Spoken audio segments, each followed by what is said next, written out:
Welcome to Rick's Corner, brought to you by Old School Labs, the brand I trust and the only one I put my name to. Use my code drasin12 on the link below.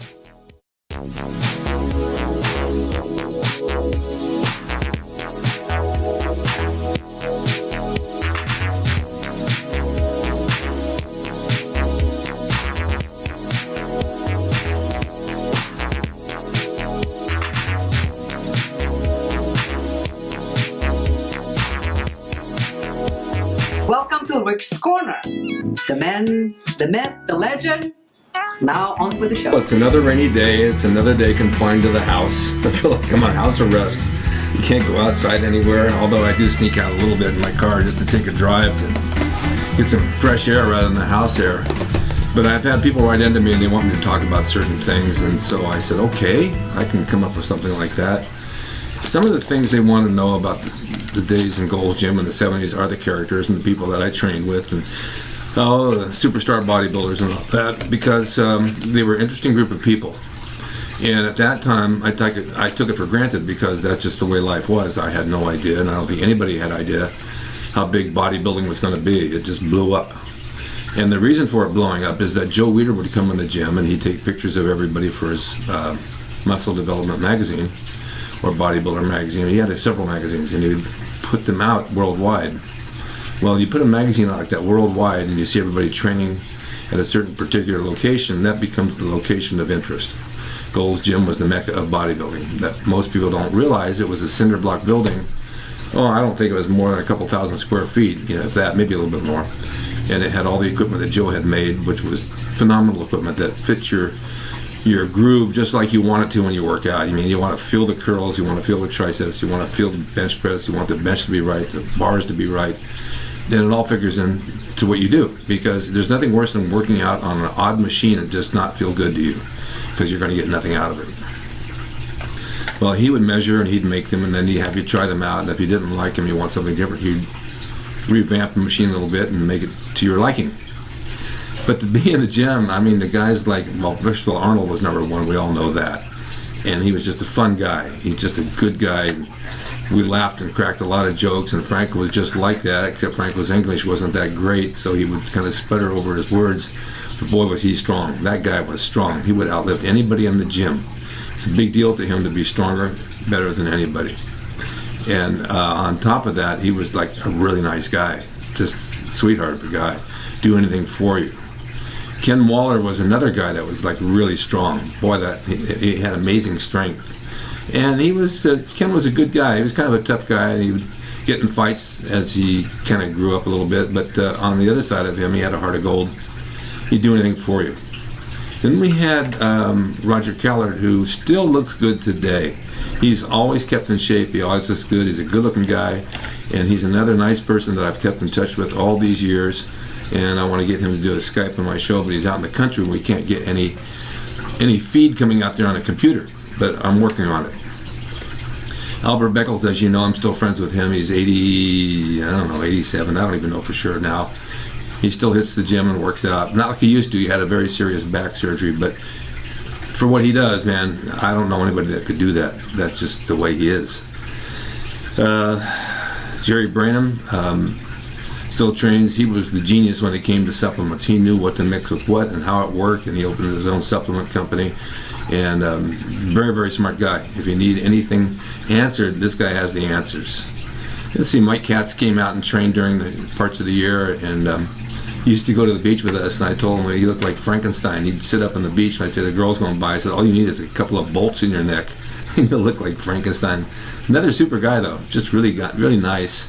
Zane was always there, and Zane trained hard. Zane knew how to work out and how to get it pumping his muscles so they would stand out quite a bit. Off season, I'm not sure that what he did. He didn't look the same. But even at off season, some of the guys still look pretty good. Some guys bloated up and they ate a lot. I never believed in doing that, because everything you work hard to put on, you don't want to lose it. And if you gain a lot of fat and bulk over an off season, then you got to diet and lose it, and it's hard to do. You're not putting on muscle; you're just putting on fat and water. Let me see. The goal for Chuck Holris. Now this guy was ripped to shreds, just ripped. He would get invited to a wedding or somewhere like that, and he'd rip his clothes off and get up on a table and start doing a posing routine. He was famous for that. And then after the years, he kind of blew up a little bit. Ed Giuliani was another one. Big, broad shoulders, nice arms, good legs, trained hard every morning at 5 a.m., like a clock. Even up to, I think, this past year. And he's 80-something now, hit the gym every morning at 5 o'clock. I said, why? He says, that's the time I train. I don't know what time to go in the gym. I said, you got all day free? He says, no, I have to go in at 5 o'clock. It's just a habit. There were a lot of characters. Seymour Koenig, who was a wrestler and a chiropractor, and he did some movies. He was there. Steve Merjane, who was strong as an ox, could press 315 behind the neck, no problem. You just had these characters that would come in, and Andreas Calling would come in. He'd train there. I'm probably going to leave out somebody because there were so many people that were there that you know of. But if I forget, it's just that I forgot. But we had a good crew of people, and we had people come over from England to train, from Germany, from all parts of the world, and they'd stay maybe for the summer or maybe a couple of weeks, and then they'd go back to where they came from. And it was just a pleasure because you learn how they train in other countries and what they do, and it's not too far off from what you're already doing. And it's a great deal of education to understand these things. We would all eat at the same place usually on a daily basis. It would either be the Germans down on the beach. I think I've mentioned that 7-egg omelet for $1.35 with toast, coffee, and potatoes or cottage cheese, whatever it is you wanted. Or the Jamaica Bay Inn in the marina with a half a chicken, and that's where we would eat. Or we might go to the Java Time, and we get big half-pound ground beef with cottage cheese and eggs. But that was pretty much the diet too. Everybody ate pretty much the same. Now you've asked me about counting calories or macros, and I don't think I know anybody who did that. We just would have in our mind so many grams of protein a day and so many grams of carbs, and this is what you were allowed to do. I was very strict on the carb thing where I wouldn't hardly eat anything until a Sunday, and then I'd have some. And it kept me pretty cut all the time.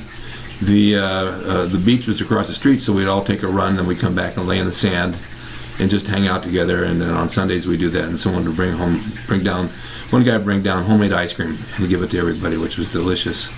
And then you had the weightlifting pit, which is there now. A lot of times we go down there and do our benches and do some light workout in the pit, and it had plenty of free weights.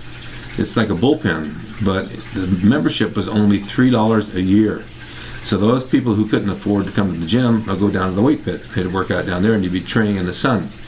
Something about the sun and workouts, you got your best lifts. You were able to train hard and get plenty of oxygen, and it felt really good. And then you would create a crowd around you because everybody wanted to watch you work out.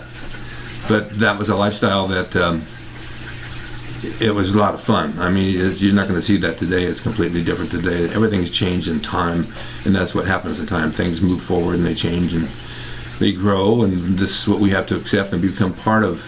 Back in those days, if we would have had a lockdown like we do now, not really lockdown, but a quarantine, I probably would have gone out of my mind not being able to work out because it's what I did.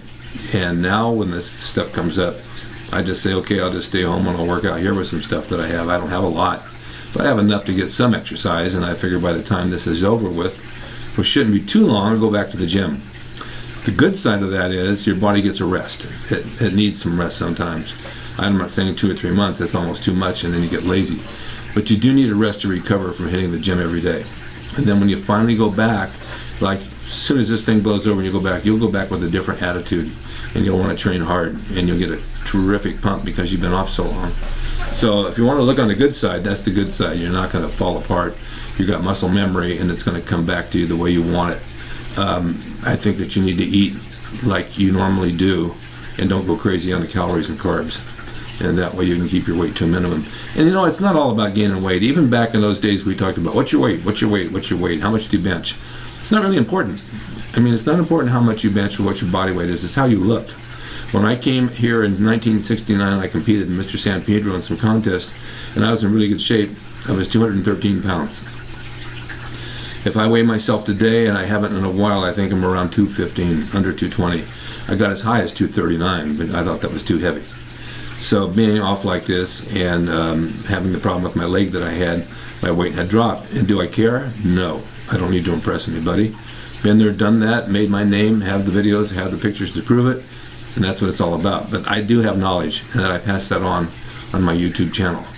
So I hope all of you take that in. It's not an ego thing. I'm just willing to help those younger than me and those older than me, if there's any left, that want to know how I train and what I do and how I stay in shape, because it's a question of the day that I get all the time.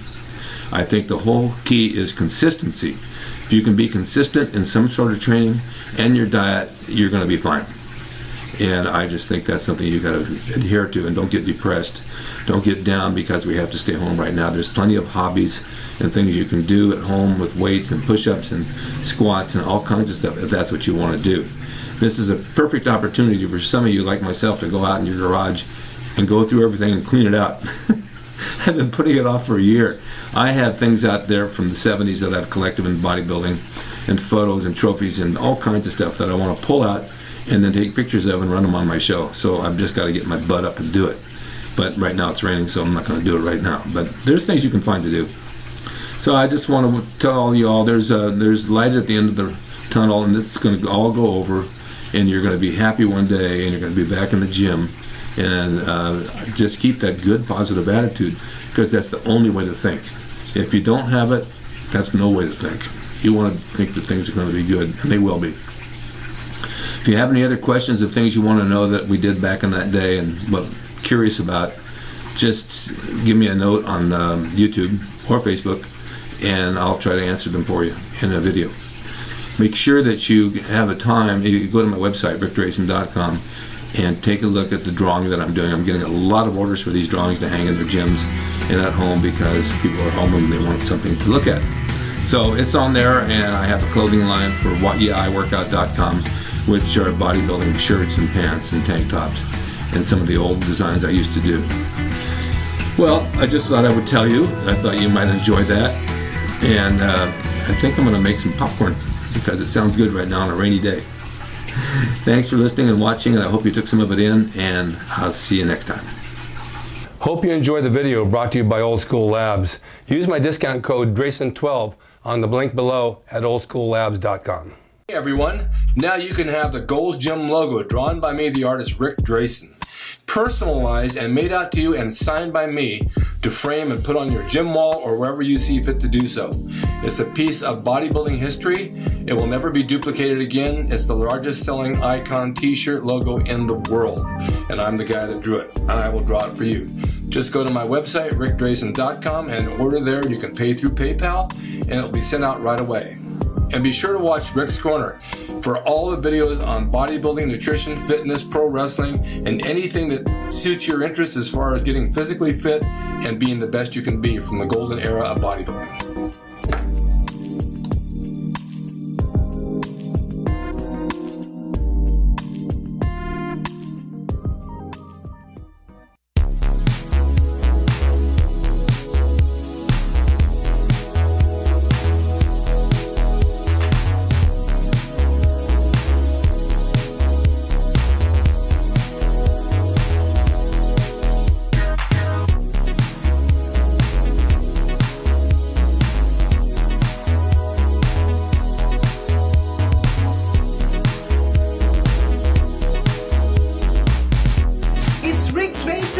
He's the equalizer, baby. See you next time.